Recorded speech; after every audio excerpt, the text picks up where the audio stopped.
Bu əlimdə tutduğum qırmızı kağız qısqacı və yaxud da başqa adıyla desək, dəftərxana skripkası ilə özümə ev ala bilərəm? İlk baxışda cavab çox aydındır. Əlbəttə ki, mümkün deyil. Axı kim harda görüb ki, insan bir skripkanı verib əvəzində ev alsın?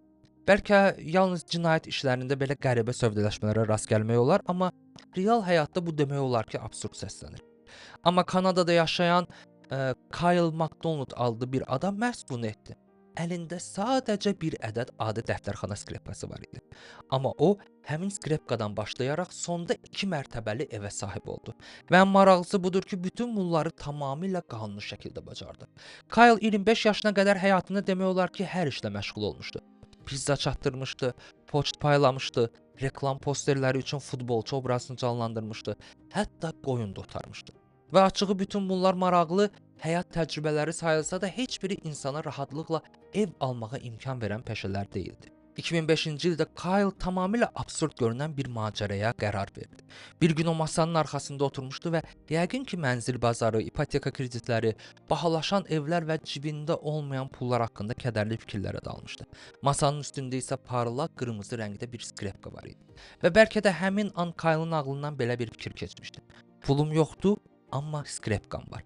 Əslində necə də gözəl olardı evləri skripka ilə almaq mümkün olsaydı. Kyle uşaqlıqdan yaddaşında qalan daha böyük və daha yaxşı oyununu xatırladı.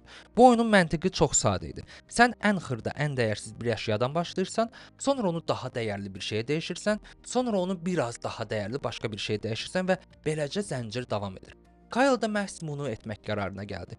2005-ci ilin iyulun 12-sində o həmin qırmızı skripkanı Craigslist saytında paylaşdı və təxminən belə bir mətn yazdı. Bu adi bir skripkadır. Hazırda kompüterimin yanında dayanıb onu daha dəyərli hər hansı bir şeyə dəyişmək istəyirəm. Məsələn, qələm olar, qaşıq olar, hətta ayaqqabı da olar. Ünvanınıza gəlməyə hazıram. Planım belədir. Dəyişə-dəyişə sonda ev alana qədər dayanmayacağam. Ya da ada alaram, ya da adada bir ev. Eyni zamanda o bu qəribə ideyasını işıqlandırmaq üçün bloq açdı. Yəni əslində özünün bu ağılsız təşəbbüsünü internetdə addım-addım göstərməyə başladı. Elə həmin iyul ayında ilk sövdələşmə baş verdi. Kyle Vancouverli 2 qızın yanına getdi və onlar öz tərəfindən ona balıq formasında dizayner qələmi təklif etdilər. MacDonald bloqunda zarafatla yazmışdı ki, həmin qızlar vegetarian idilər və balığı hətta bu formada belə istismar etmək istəmirdilər. Amma əslində onları sadəcə ideyanın özü əyləndirmişdi. Sonradan həmin qələmin sahibi etiraf etmişdi ki, bu əşyanı turist yürüyüşü zamanı tapıb. Ona görə də balıq formalı qələmin onun üçün müəyyən sentimental dəyəri var idi. Amma yenə də onu yeni və maraqlı bir şeyə dəyişməkdən məmnun qalmışdı. Beləcə birinci sövdələşmə baş tutdu və həmin anda Kyle öz aktivlərini 100 dəfədən çox artırdı.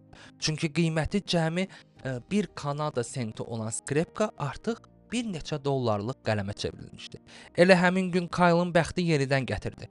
Onun Enni adlı rəssam tanışı balıq formasındakı qələmi gülməli üz formasında hazırlanmış qapı dəstəyi ilə dəyişməyi təklif etdi.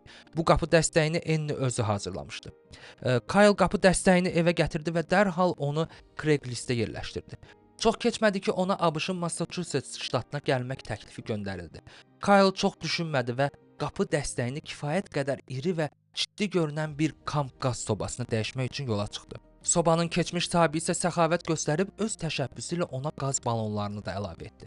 Məlum oldu ki, həmin adamda belə sobadan 2 ədəd var imiş. Amma maraqlı qapı dəstəyi tapmaq isə heç cür mümkün olmurmuş. Sonra isə bir müddət sakitlik başladı. Çünki o hər cəhətdən faydalı bir əşya olan qaz sobasının əvəzində ya sərfəsiz ya da tamamilə absurd təkliflər alırdı. Hətta bir dəfə zarafatla ona uşaq belə təklif etmişdilər. Bu buz yalnız sentyabrın 24-də əriməyə başladı. Dostlarının barbekü məclisində Kyle ev sahibini bu soba ilə Honda firmasının elektrik generatorunu dəyişməyə razı sala bildi. Həmin ev sahibi keçmiş dəniz piyadası idi və şəxsi evdən mənzilə köçmək istəyirdi və şəhərdə generatora ehtiyac yox idi.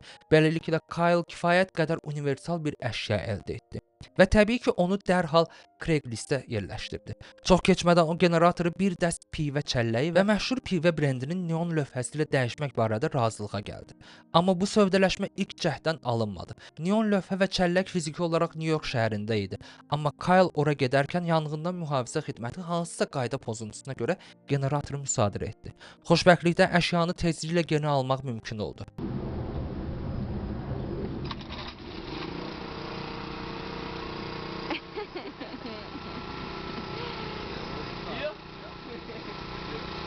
Kyle'dan sonra çəlləyə sahib olacaq adam onun içində pivəli alacaqdı və pivənin növünü özü seçə biləcəkdi.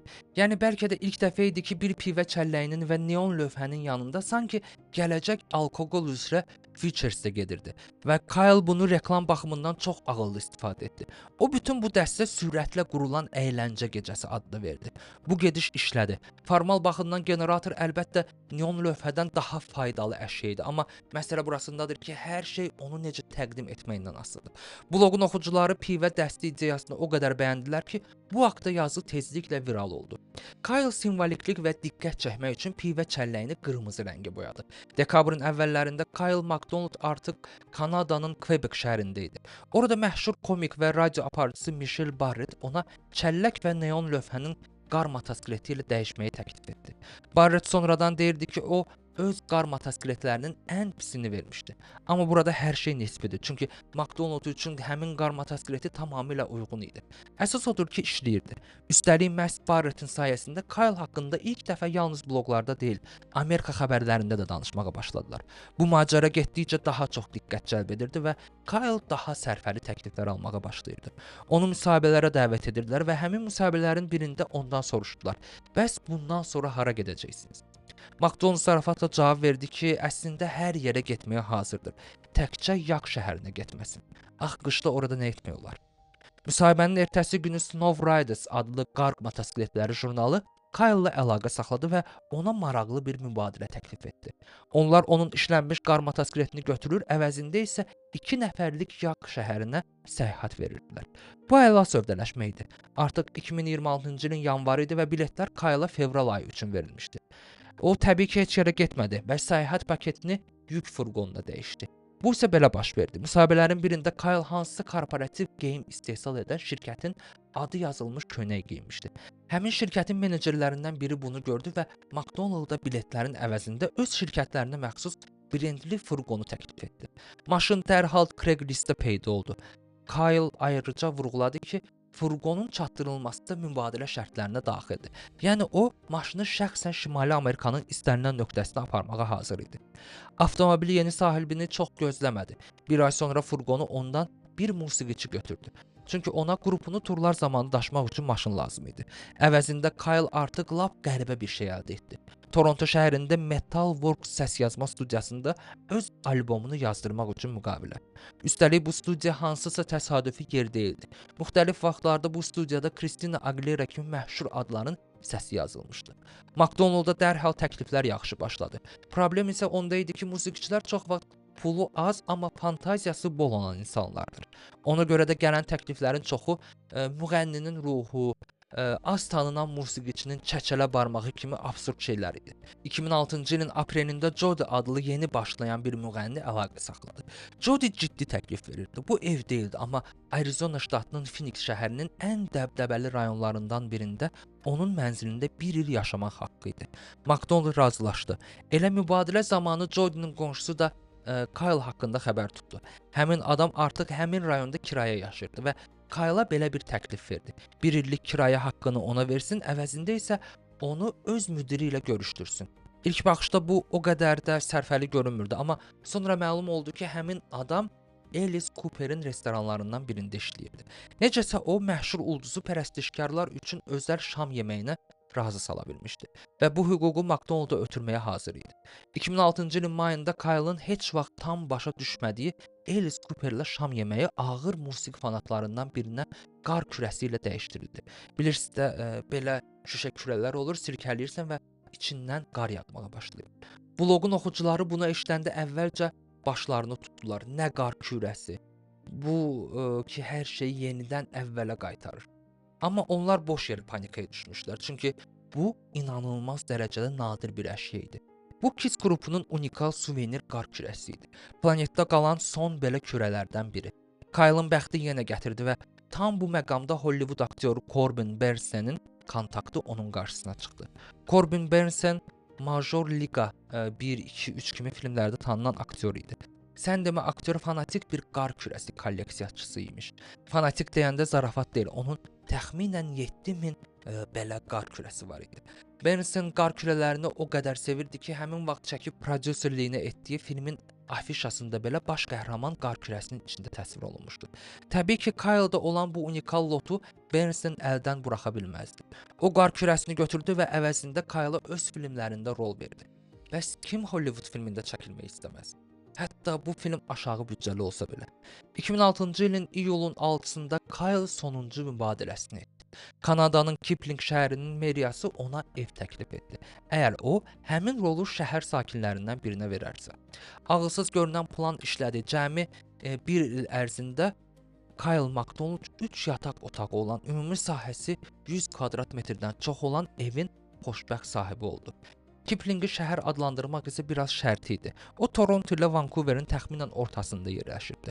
Orada təxminən 1000 nəfər yaşayırdı. Bu yaşayış məntəqəsinin tarixində Skripka hadisəsinə qədər yeganə diqqətə layiq hadisə 1907-ci ildə İngilis yazıçısı Kiplingin oradan keçməsi idi və şəhərin adı da məhz onun şərəfinə verilmişdi.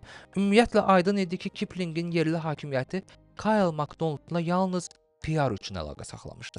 Onlar mətbuatın diqqətini cəlb etmək və əhalinin böyük şəhərlərə axınının qarşısını bir az da olsa almaq istəyirdilər. Evi şəhər administrasiyası ayırmışdı. Boş evlərə gəlincə onlarda bundan çox idi. Ən maraqlısı odur ki, hər şey həqiqətən də alındı. O vaxta qədər heç kimə lazım olmayan Kipling dünya səviyyəsində tanındı və sabit turist axını qazandı. Açarları təqdim olunmasına artıq 3000 nəfər gəlmişdi. Elə həmin gün yerli sakinlər arasında filmdəki həmin rol üçün kastinq də keçirildi. Rol Nolan Hubbard adlı oğlana qismət oldu. O, məktəbi təzəcə bitirmişdi. Filmin özü 2009-cu ildə çıxdı və birbaşa DVD formatında yayımlandı. Filmin adı Donna on Demand idi. Hubbard IMDb məlumatlarına görə bundan sonra daha bir layihədə də çəkilmişdi. Kyle MacDonald isə sevgilisi ilə birlikdə yeni evinə köçdü. Evin özü kifayət qədər yaxşı idi, amma sonrakı bir neçə ili onlar Kyle'ın öz ifadəsi ilə desək, sanki Truman Show-sunda yaşayırdılar. MacDonald'ı gah Kiplingin fəxri meri elan edirdilər, gah ona yerli suvenir valyuta hədiyyə edirdilər. 2 dəfə ona şəhərin açarlarını təqdim etdilər. Hətta onun şərəfinə xüsusi gün də təsis olundu. Və həmin gün bütün sakinlər paltarlarında qırmızı skripka gəzdirməli idilər. Bir sözlə Kyle bu evin əvəzində şəhərin canlı maskotu kimi işləməli oldu.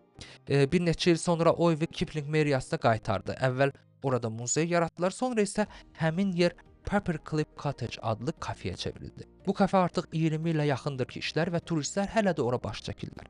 Kyle isə bütün bu hekayədən evdən qat-qat çox şey qazandı. O kiçik, amma real bir məşhura çevrildi. Onun bloqu bir müddət milyonlarla baxış toplayırdı. Belə hallarda adətən necə olursa, o da bütün bu hekayə haqqında kitab yazdırdı. Metro-Goldwyn-Mayer kinostudiyası isə ondan film hüquqlarını aldı. Böyük korporasiyalar onu spiker və təlim aparıcısı kimi müntəzəm dəvət etməyə başladılar. Yəni sonda o özünə evi ala biləcək qədər pul və imkan qazandı. Özü də Kanadanın hansısa kəndində yox. Qırmızı skripka isə sonda yenidən Kyle'a qaytarıldı.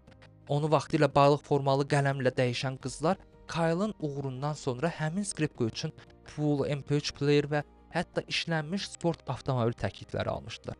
Amma sonda qız sadəcə skripkanı heç bir əlavə şərt olmadan ilk sahibinə qaytardı.